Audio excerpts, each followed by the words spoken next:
Hello everyone. So in this lecture we are going to study about arrays. Array is the most basic and simplest data structure. सबसे simple और basic data structure हमारा क्या है? Array. और ये array होता क्या है? Array is a collection of finite number of same type of data elements. ठीक है, जब हम same data type के elements को हम collectively store करते हैं उसको हम बोलते हैं एरे. ठीक है, डेटा टाइप्स आपने सी लैंग्वेज में पढ़े होंगे. क्या होते हैं data types? Like integer, float, double, char, short, long और भी बहुत सारे. ठीक है, तो ये किस काम आते हैं हमारे? ये जो हम डेटा टाइप्स यूज़ करते हैं उनको हम कहाँ पे यूज़ करते हैं? हम वेरिएबल्स को डिक्लेयर करते हैं इनको यूज़ करके. सपोज मेरे पास कोई वेरिएबल है ए. ठीक है, तो मुझे उसको डिक्लेयर करने के लिए उसका टाइप उसके साथ स्पेसिफाई करना पड़ेगा. ठीक है, इसका टाइप मैंने यहाँ पे क्या लिया? इंट. इंट टाइप है इसका. ठीक है, और मैं क्या करूँगी, इस एरे में कोई वैल्यू असाइन कर सकती हूँ जिसका टाइप इंट ही होना चाहिए. कोई और डेटा टाइप की वैल्यू मैं यहाँ असाइन नहीं कर सकती. मैं ए इक्वल टू कोई कैरेक्टर असाइन नहीं कर सकती. This will be wrong. या फिर मैं ए इक्वल टू 1.0 वैल्यू यहाँ पर असाइन नहीं कर सकती क्योंकि इसके लिए आपको फ्लोट के साथ उसको डिक्लेयर करना पड़ेगा. तो यहाँ पर जो डेटा टाइप है वो स्पेसिफाई करेंगे आप, तो उस ही डेटा टाइप की वैल्यू उस पर्टिकुलर वेरिएबल में स्टोर हो सकती है. यहाँ पर अगर मैं ये दो स्टेटमेंट के बदले अगर एक स्टेटमेंट लिखना चाहूँ तो मैं क्या लिख सकती हूँ? Int a equal to 10. ठीक है, ये जो स्टेटमेंट है ये हमारे कंपाइलर को क्या इंस्ट्रक्शन दे रहा है?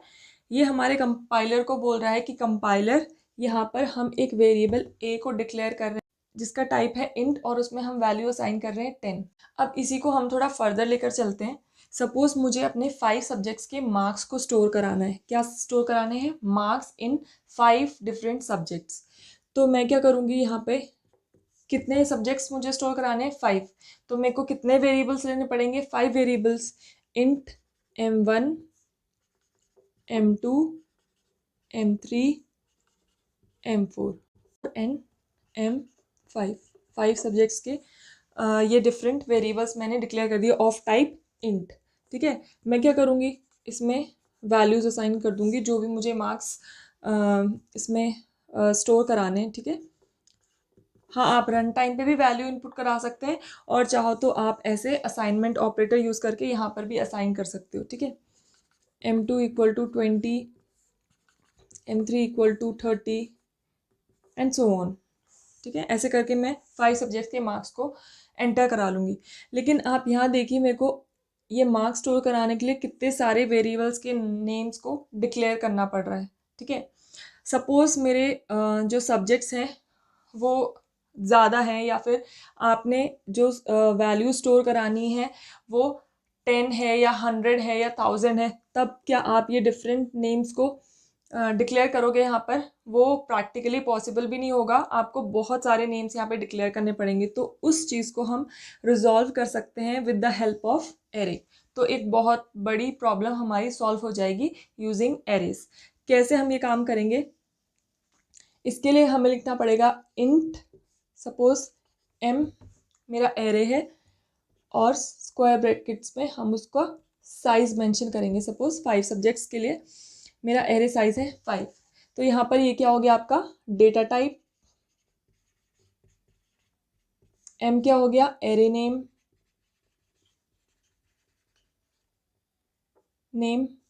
And 5 is the array size. Okay, तो यहाँ पर इस स्टेटमेंट से हम कंपाइलर को क्या इंस्ट्रक्शन देने की कोशिश कर रहे हैं? हम इंस्ट्रक्शन दे रहे हैं कंपाइलर को कि compiler please create one array name m. ठीक है, ऑफ टाइप इंटीजर और उसका साइज कितना होना चाहिए? 5. हमें पता है कि जो इंटीजर है वो कितने बाइट्स ऑक्यूपाई करता है मेमोरी में? 4 बाइट्स. तो कंपाइलर को जैसे ही ये इंस्ट्रक्शन मिलेगा तो उसको समझ में आ जाएगा कि हाँ मेरे को क्या करना है. कंपाइलर क्या करेगा? कंपाइलर को पता है कि इंटीजर 4 बाइट साइज ऑक्यूपाई करता है, तो वो क्या करेगा? आपके लिए एक एरे क्रिएट करेगा, ठीक है। अभी ये जो एरे है वो ब्लैंक है, ठीक है। और एरे के जो एलिमेंट्स हैं उनको हम कैसे रेफरेंस देते हैं, यूजिंग इंडेक्सेस।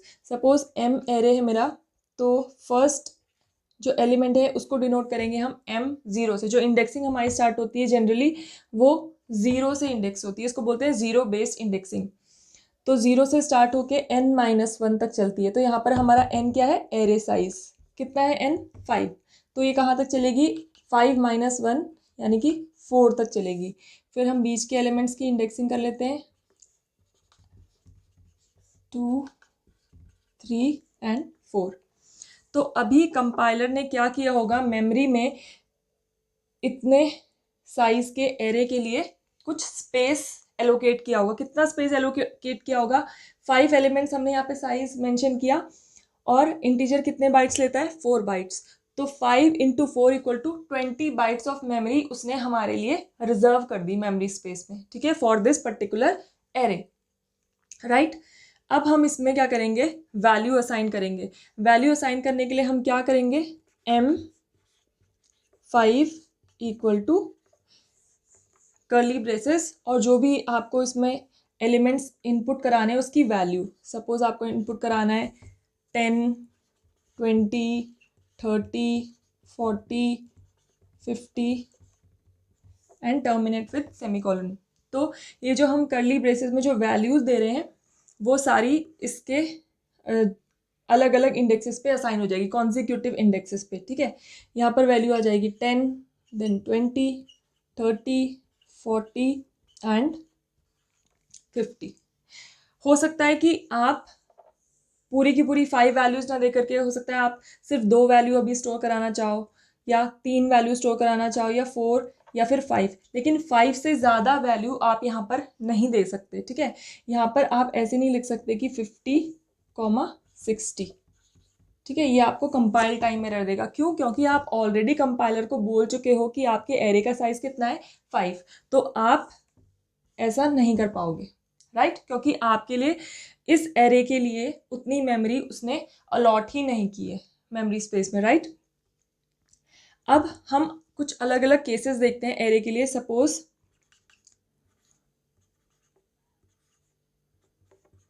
हमारे एरे का टाइप क्या है, इंटीजर। तो यहाँ पर मैं कोई कैर वैल्यू यहाँ पर असाइन नहीं कर पाऊंगी, ये भी हमारा रॉन्ग हो जाएगा, क्योंकि इसके जितने भी एलिमेंट्स हैं इस एरे के सबका टाइप इंटीजर ही होना चाहिए, ठीक है। हम बीच में कोई कैरेक्टर वैल्यू या फिर फ्लोट वैल्यू ये सब नहीं दे सकते। अगर ये जो एरे है इसका टाइप कैर होता तो कैर सपोज n, और सपोज कैर a कोई एरे है, उसका साइज है 4, ठीक है। तो मैं वैल्यू कैसे साइन करूँगी उसको, A4 = सपोज मुझे वैल्यू इंसर्ट करानी DATA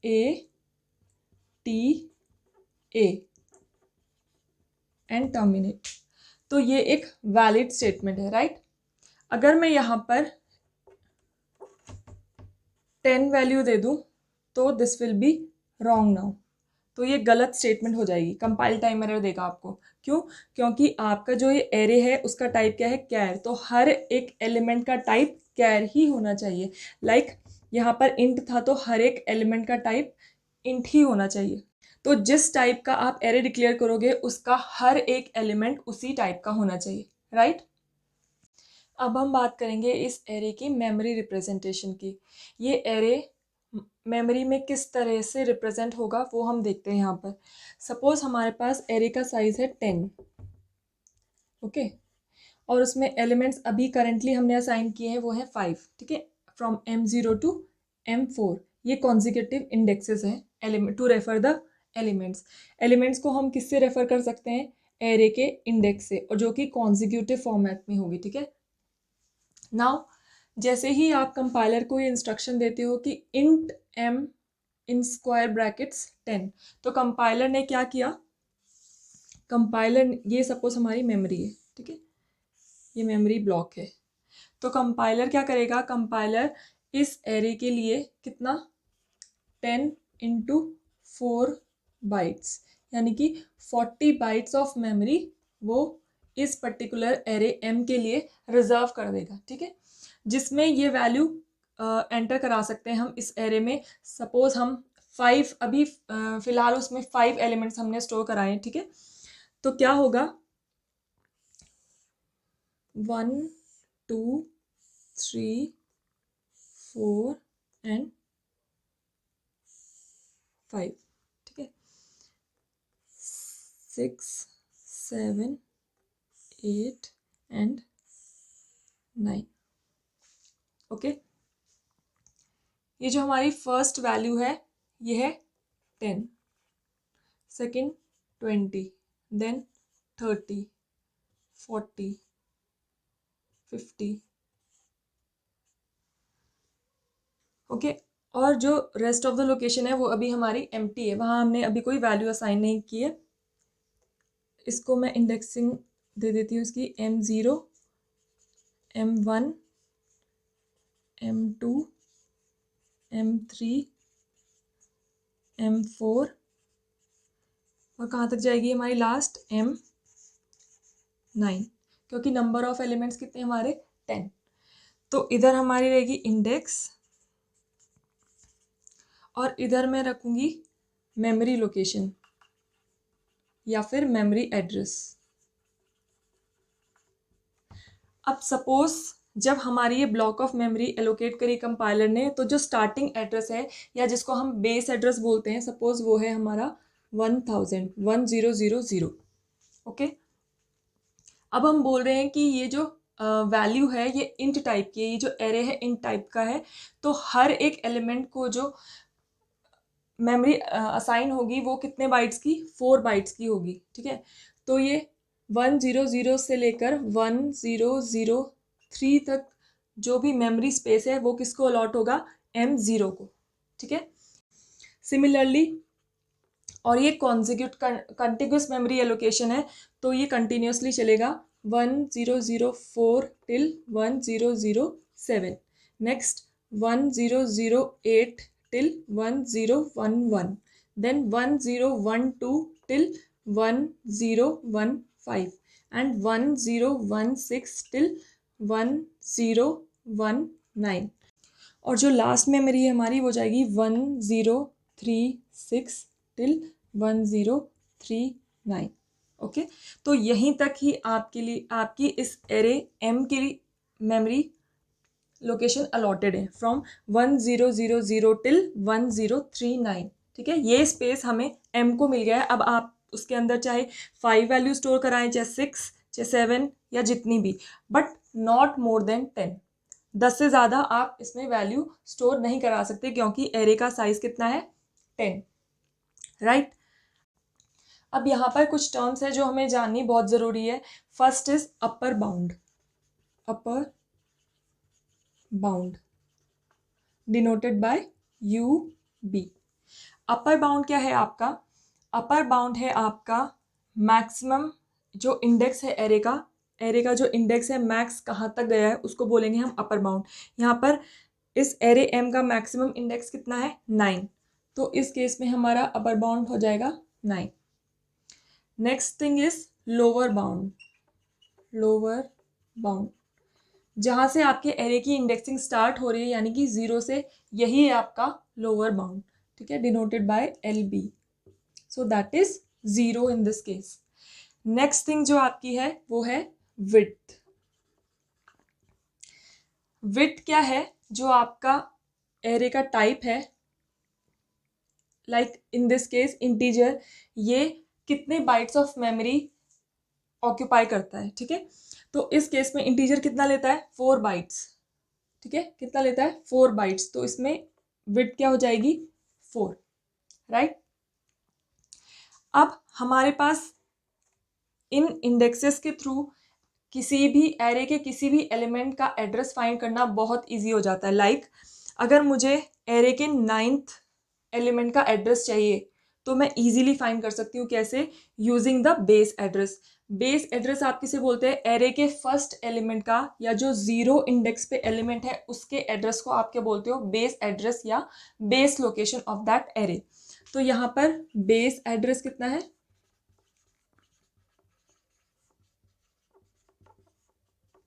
1000। ओके, तो इसके लिए हमारे पास एक फॉर्मूला है। फॉर्मूला क्या है? Address of ith element of array equal to base address, ठीक है, base address plus width into I, जो भी इंडेक्स आपको जिस भी इंडेक्स का आपको एड्रेस निकालना है वो। तो इस केस में अगर मैं सपोज 9th इंडेक्स के एलिमेंट का एड्रेस निकालना चाहूँ तो मैं कैसे निकाल पाऊंगी? Address of 9th element of array equal to base address. कितना है बेस एड्रेस? 1000 प्लस विड्थ, कितना है विड्थ? 4 मल्टीप्लाइड बाय आई। क्या है आई हमारे पास यहाँ पर? 9। 9th इंडेक्स का निकालना है तो आई इक्वल टू 9। तो ये कितना आ जाएगा? 1036। अगर आप यहाँ देखें तो जो 9th इंडेक्स पे एलिमेंट है उसका एड्रेस कितना है? 1036, राइट? तो ये इसके इक्वल आ गया। So this is the way of calculating the address of any element in the array, ठीक है? कोई भी इंडेक्स का एलिमेंट हो, आप using this formula you can calculate, right? अब यहाँ पर ध्यान देने वाली बात ये है कि हमने यहाँ पर इस एलिमेंट के लिए जो मेमोरी यहाँ पे शो की है या एड्रेस जो यहाँ पे शो किया है वो 1000 से लेकर 1003 क्यों है, ठीक है? इसको हम थोड़ा जूम इन करके देखते हैं, ठीक है? इस लोकेशन को मैं थोड़ा जूम इन करके आपको दिखाती हूँ कि ये किस टाइप से होगा। 1 2 3 4, ठीक है? इस ब्लॉक को मैंने और स्प्लिट कर दिया 4 लोकेशंस में, 100 1001 1002 एंड 1003, ठीक है? ये है हमारा M0 और उसके अंदर वैल्यू क्या स्टोर है? 10, ठीक है? होता क्या है, जो हमारे मेमोरी स्पेस है उसकी 1 मेमोरी लोकेशन है वो 1 बाइट की होती है। कितने बाइट की होती है? 1 बाइट की। लेकिन जो हमारा इंटीजर का एक एलिमेंट है वो हमें पता है कितनी बाइट्स ऑक्यूपाई करेगा? 4 बाइट्स। वो बोलेगा कि 1 बाइट से मेरा काम नहीं चलेगा, मुझे तो 4 बाइट्स चाहिए। तो उसके लिए आपको 1000 से लेकर 1003 तक जो मेमोरी लोकेशंस हैं या जो मेमोरी एड्रेसेस हैं वो किसको देना पड़ेगा? इसके एक एलिमेंट को, ठीक है? सो दैट इज वाई हमने यहाँ पर 1000 से लेकर 1003 तक जितनी भी लोकेशंस हैं वो किसको असाइन कर रखी हैं? M0 को। और सिमिलरली एरे के जो बाकी एलिमेंट्स हैं उनको ये कॉन्जिक्यूटिव एड्रेसेस असाइन होंगे इसी तरह से, ठीक है? अब आप यहाँ देखें, यहाँ पर बिल्कुल भी किसी भी दो एड्रेसेस के बीच में गैप नहीं है। 1003 अगर फर्स्ट एलिमेंट के लिए एंड हो रहा है तो जस्ट उसके बाद कॉन्जिक्यूटिव वाला सेकंड एलिमेंट के लिए, 7 यहाँ पे एंड हो रहा है तो जस्ट उसके नेक्स्ट वाला जो मेमोरी एड्रेस है वो थर्ड एलिमेंट के लिए। तो यहाँ पर कंटिग्यूअस मेमोरी एलोकेशन है, ये इसकी बहुत बड़ी और इम्पॉर्टेंट प्रॉपर्टी है एरेज की, ठीक है? इंडेक्सेस भी कॉन्जिक्यूटिव है आपकी और मेमोरी लोकेशंस भी कॉन्जिक्यूटिव है। Now let's move on to the advantages of array. हम क्यों यूज़ करें एरे को, ये हमें क्या एडवांटेजेस ऑफर करता है वो हम यहाँ पर देखेंगे।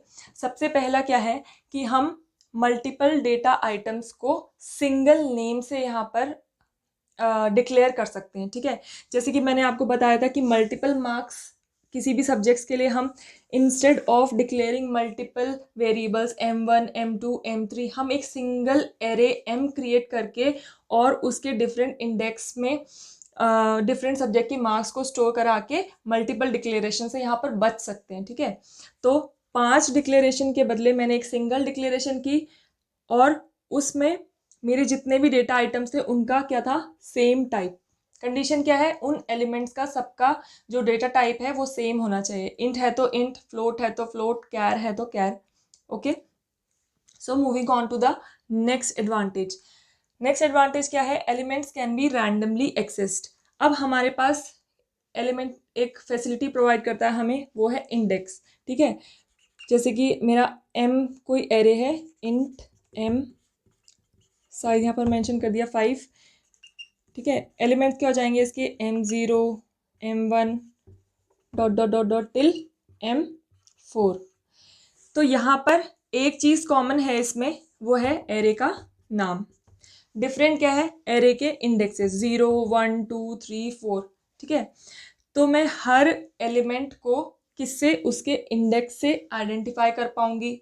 इसी इंडेक्स से उस एलिमेंट को रिट्रीव कर लूंगी, उसमें वैल्यू असाइन कर सकती हूँ। ठीक है, तो यूजिंग द इंडेक्सेस, एरे के जो इंडेक्सेस होते हैं उससे इजीली या रैंडमली हम किसी भी एलिमेंट को एक्सेस कर सकते हैं और उसमें जो भी चाहे वो ऑपरेशंस परफॉर्म कर सकते हैं, राइट।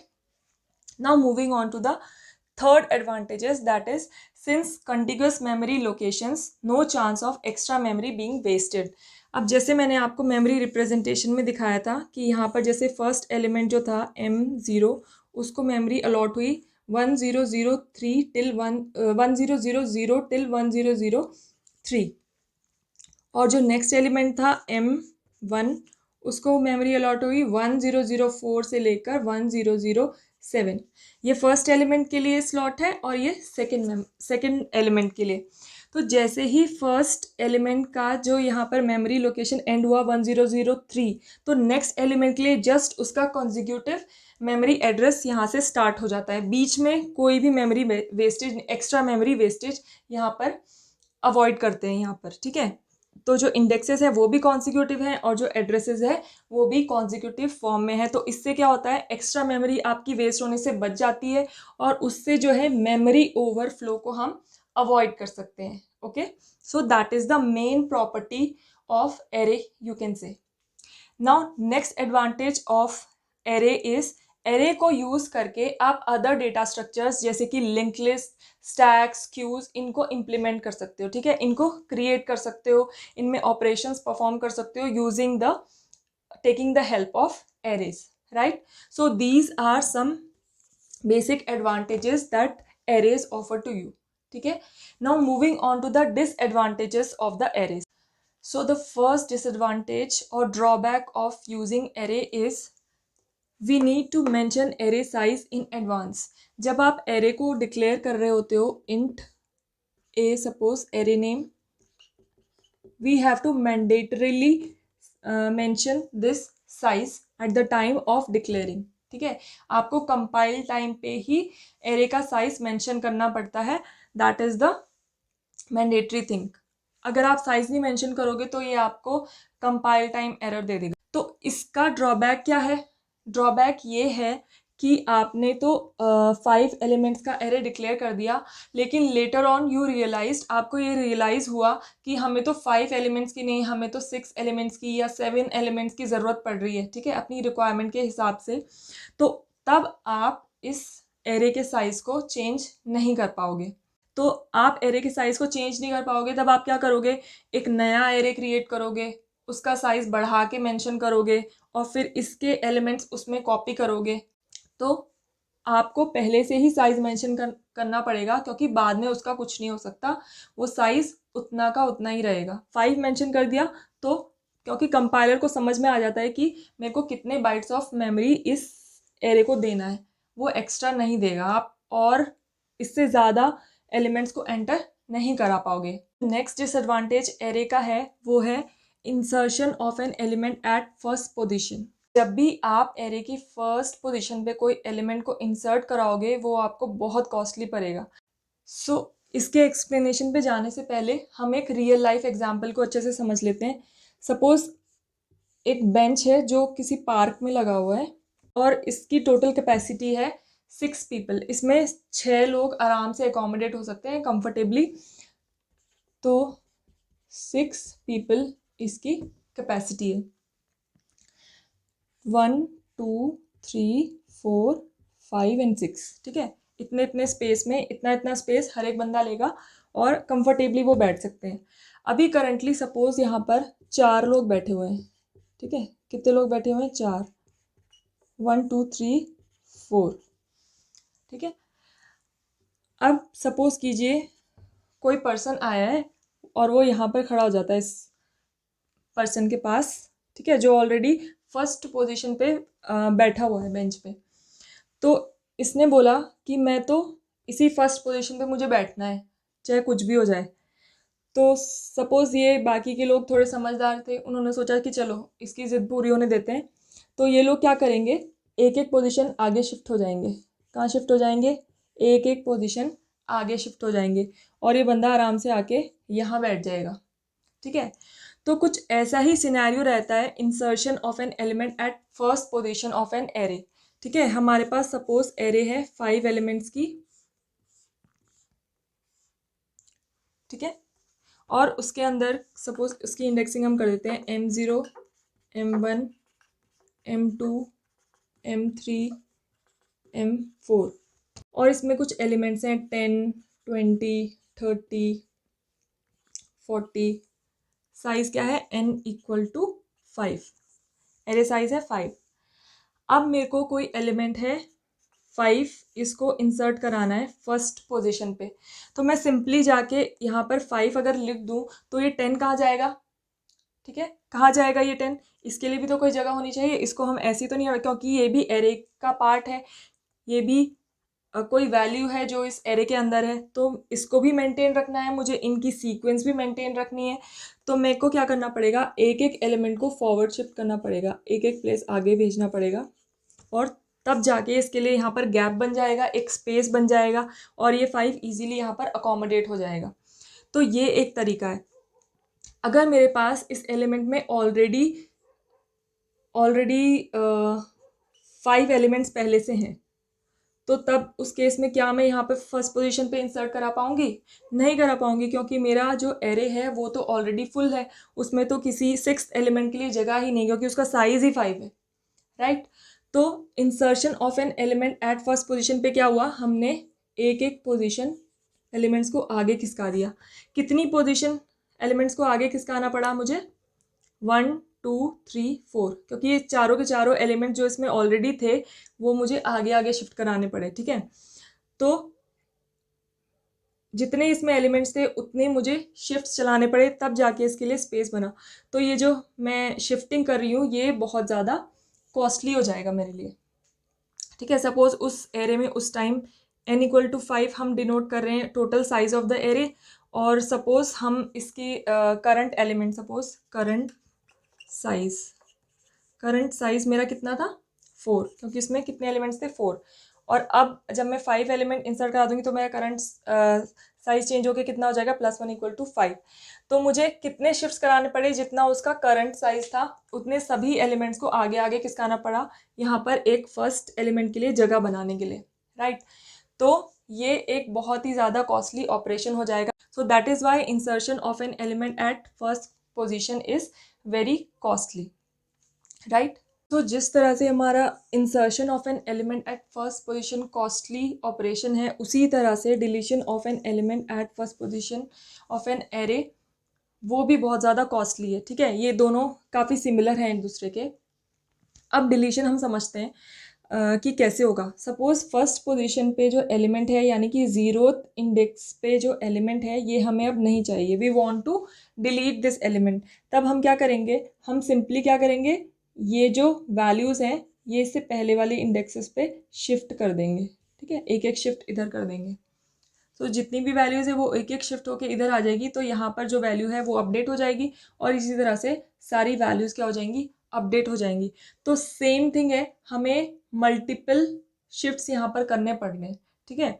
तो जितना एरे का साइज होगा उतने ज़्यादा आपको शिफ्ट्स करने पड़ेंगे। अगेन टाइम कॉम्प्लेक्सिटी बढ़ेगी, ठीक है। टाइम कॉम्प्लेक्सिटी सिंपली यहाँ पर n पे डिपेंड कर रही है, ठीक है। जितने नंबर ऑफ एलिमेंट्स होंगे उतने नंबर ऑफ शिफ्ट्स आपको यहाँ करने पड़ेंगे। So these 2 points are very similar to each other. Okay. Insertion के केस में हम एक एलिमेंट को हटा रहे थे, और सॉरी, इंसर्शन के केस में हम एक एलिमेंट को ऐड कर रहे थे, और डिलीशन के केस में हम एक एलिमेंट को हटा रहे हैं फर्स्ट पोजीशन पे। So that is the only difference, बाकी शिफ्ट हम कर रहे हैं एलिमेंट्स को। Okay, now moving on to the fourth and last disadvantage of array is more than required memory allocation. More than required memory allocation leads to wastage of memory. अब अगर मैंने declare तो कर दिया फॉर साइज 10, ठीक है, array का size मैंने 10 डिक्लेयर कर दिया, लेकिन मैं अभी करंटली यूज़ कर रही हूँ कितने एलिमेंट्स के लिए, 5 एलिमेंट्स के लिए। तो जो बाकी के रिमेनिंग 5 है वो क्या हो रहा है करंटली, वो वेस्ट ही हो रहे हैं, लेकिन मेमोरी तो ऑक्यूपाई कर रहे हैं, लेकिन उनके अंदर अभी करंटली वैल्यू नहीं है। तो वो क्या हुआ, वो वेस्टेज ऑफ मेमोरी स्पेस ही हुआ। ठीक है, दूसरा क्या है कि अगर मैं सपोज मैं 5 एलिमेंट्स के लिए ही मेमोरी स्पेस एलोकेट करती, लेकिन लेटर ऑन मुझे लगा कि नहीं मेरी रिक्वायरमेंट तो ज़्यादा है, मुझे 10 एलिमेंट्स के लिए डिक्लेयर करना चाहिए था, लेकिन अब मैं चेंज नहीं कर पाऊंगी। ठीक है, तो मुझे क्या करना पड़ेगा, एक अलग से एरे क्रिएट करना पड़ेगा, उसका साइज मैं ज़्यादा मेंशन करूंगी, अभी करंट एलिमेंट्स उसमें कॉपी करूंगी। ठीक है, so the problem is we can not change the size of an array, ठीक है, एट रन टाइम। तो उसी की वजह से क्या होता है, अगर मैं लेस एलोकेशन कर दूं मेमोरी का, तो वो भी हमारे लिए एक प्रॉब्लम क्रिएट कर देगी, क्योंकि हम बाद में रीसाइजिंग नहीं कर पाएंगे, right. So this was the array overview, जहाँ हमने देखा कि एरे क्या होता है, इसकी रिक्वायरमेंट क्यों हुई हमें। ठीक है, हमारा वेरिएबल से भी काम चल रहा था, लेकिन मल्टीपल डिक्लेरेशंस को अवॉइड करने के लिए हमने सिंगल एरे नेम से मल्टीपल एलिमेंट्स को स्टोर करना सीखा। ठीक है, एरे डिक्लेरेशन, एरे इनिशियलाइजेशन देखा, एरे के एडवांटेजेस, डिसएडवांटेजेस, एरे का मेमोरी रिप्रेजेंटेशन, जो कंपाइलर है वो किस तरह से मेमोरी एलोकेट करता है किसी भी एरे के लिए, ठीक है, उसमें वैल्यूज किस तरह से स्टोर होती हैं। So that is all we saw in this video. I hope you found this video helpful for you. So if you did, do like the video and share it among your friends, and you can ask any doubts in the comment section. Thank you.